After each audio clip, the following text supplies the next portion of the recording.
Assalamualaikum warahmatullahi wabarakatuh.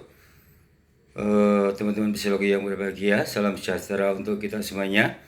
Marilah kita mulai kuliah ini dengan menyampaikan puji syukur kepada Tuhan Yang Maha Kuasa atas berkat dan rahmat-Nya sehingga kita semuanya dapat berkumpul di dunia maya ini dalam keadaan sehat walafiat. Mudah-mudahan dengan terus kita bersyukur kepada Tuhan Yang Maha Kuasa, Tuhan akan memberikan kita banyak kebaikan hidup, keberkahan hidup yang lebih indah lagi daripada ketidakbaikannya maupun ketidakberkahannya. Amin ya rabbal alamin.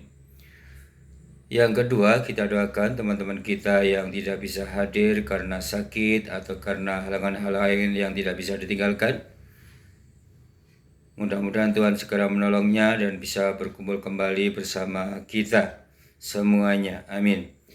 Jadi teman-teman psikologi yang baik hati dan berbahagia, pada kesempatan hari ini saya akan mendiskusikan dan menyampaikan kepada kalian semua dan juga umpan baliknya mengenai pandangan-pandangan Plato dan Aristoteles tentang manusia.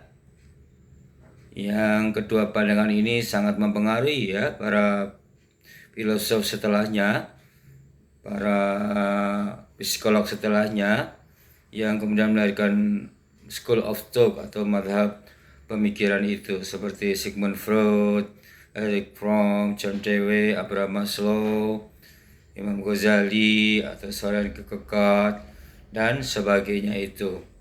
Nah, dari sini kita akan mengetahui dengan menguasai pikiran-pikiran Plato dan Aristoteles ini, kita akan mengetahui bahwa sebenarnya para psikolog dan filosof ini pikiran-pikirannya tidak jauh dari kedua filosof ini, yang kemudian mereka menjadi pengikutnya dan mampu mengembangkan sendiri pemikirannya, terutama dalam melihat hakikat manusia secara psikis ya, secara psikologi itu. Oleh karena itu penting bagi kita untuk memahami kedua pandangan filosofis Plato dan Aristoteles ini, yang kita kaitkan dengan konsepsi manusia itu sendiri sebagai makhluk yang saya kira sangat menarik untuk dikaji dan tidak pernah tuntas, karena sifat misterius manusia ini memang menarik bagi para ilmuwan dan filosof untuk melihat hakikat dan kesejatian manusia sebagai makhluk yang secara eksistensial lebih unggul daripada makhluk-makhluk lain ya, dibanding misalnya makhluk hidup lain seperti hewan-hewan dan sebagainya itu. Nah, dari situ kita akan melihat bahwa kalau Plato ini memang dikenal menjadi seorang filosof yang sangat idealistik ya, karena ia memegang prinsip bahwa manusia itu mengerti hakikat kebenaran sejati dirinya itu kalau ia mengekspresikan dirinya dalam dunia ide. Jadi dunia ide sebagai kebenaran tertinggi itu yang dimiliki manusia, itulah yang membuat manusia memiliki kehebatan dan keunggulan dirinya itu. Jadi dalam pikiran filosofisnya, dunia ide itu bertebarangan dengan dunia kenyataan ya. Dan dunia ide, gagasan inilah yang kemudian membentuk kenyataan itu. Karena itu bagi Plato, dunia ide atau dunia gagasan itu sebenarnya menciptakan kenyataan, atau kenyataan itu merupakan pantulan ya, atau cahaya dari dunia ide. Jadi dunia ide menerangi dunia realitas itu sendiri gitu ya. Jadi orang-orang yang menguasai ide ini biasanya orang-orang yang sangat idealistik itu ya, memegang teguh prinsip, memiliki cita-cita yang tinggi, dan menganggap gagasan inilah yang bisa mengendalikan kenyataan di dunia sekelilingnya atau dunia sosial kita semuanya ini. Jadi kebenaran tertinggi itu ada di dunia ide, sementara kenyataan itu hanya halusinasi atau bayangan dari dunia ide. Kalau dia gambarkan Dunia ide itu seperti lilin di ruang gelap gulita, di gua yang gelap gulita, lalu menerangi dunia nyata, dan dunia nyata itu menjadi terang karena pengaruh cahaya lilin itu. Dan dunia nyata itu sebenarnya dunia maya, ya, dunia bayangan dari dunia ide.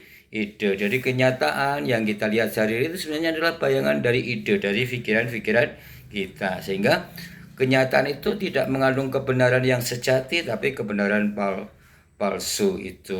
Oleh karena itu, para pengikut-pengikut Plato ini biasanya orang-orang yang sangat idealistik, ya, kayak Hegel itu, ya, penganut paham idealisme, ya.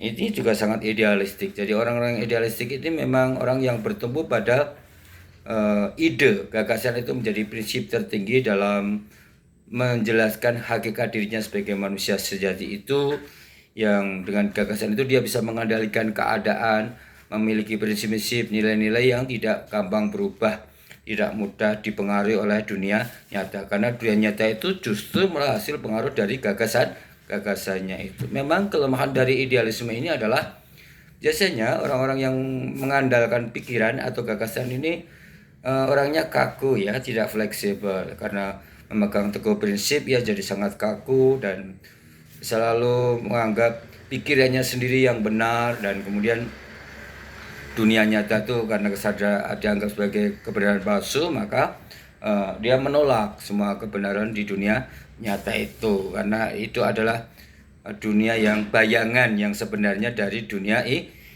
Yaitu orang idealisme memang kaku gitu, ya, tetapi kelebihannya dia memiliki prinsip-prinsip sejati, sikap-sikap sejati untuk menunjukkan eksistensi dirinya yang ditunjukkan dari kekuatan ide yang dimilikinya itu.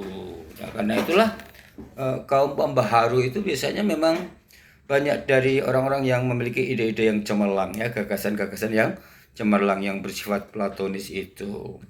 Oleh karena itu bagi Plato dunia ide itulah dunia yang sebenarnya, sementara dunia nyata itu dunia yang bukan sebenarnya, adalah dunia kebenaran palsu gitu kata dia, ya.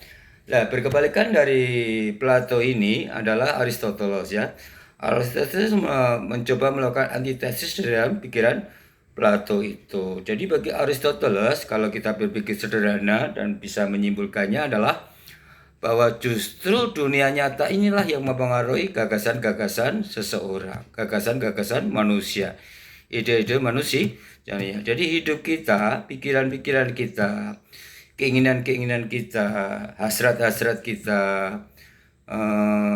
naluri-naluri kita, gagasan-gagasan kita itu sebenarnya dipengaruhi oleh dunia nyata, ya, dunia realitas. Jadi kebenaran sejati itu ada dalam dunia realitas atau situasi kondisi yang mengelilingi di mana manusia itu hidup.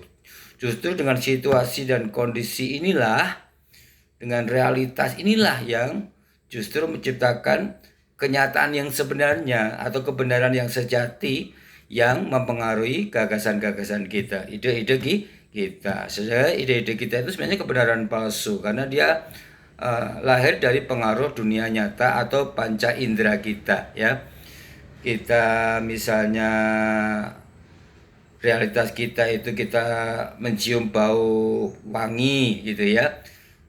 Itu ide kita mengatakan bahwa kita mencium bunga gitu, ya, atau kita melihat sesuatu yang indah, gunungan. Nah, itu dari dunia nyata ini lalu kita punya gagasan, oh yuk kita naik ke gunung, atau kita melihat lautan yang luas dan menyeramkan, lalu kita mencoba tinggal di pantai atau bertamasya atau berekreasi di pantai untuk melihat keindahan lautan yang sekaligus juga menyeramkan. Itu ide kita itu dipengaruhi oleh dunia nyata. Atau kita lihat wanita cantik misalnya, ya, lalu kita ingin mendatanginya, itu keinginan, ide-ide kita itu dipengaruhi oleh dunia nyata. Itu kok hidungnya mancung sekali, oh kok kulitnya manis sekali dan sebagainya. Itu Aristoteles, ya, yang melihat justru realisme, dunia empirisme ini yang kita hidup di dalamnya ini justru itu dunia yang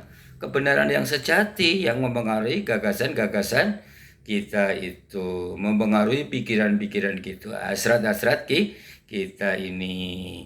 Hanya memang kemudian orang-orang yang punya pikiran-pikiran empirisme selalu hidup eh, berdasarkan situasi dan kondisi, berpijak pada panca indera itu, penciuman, pendengaran, penglihatan, terus menyentuh, apalagi itu ya, yaitu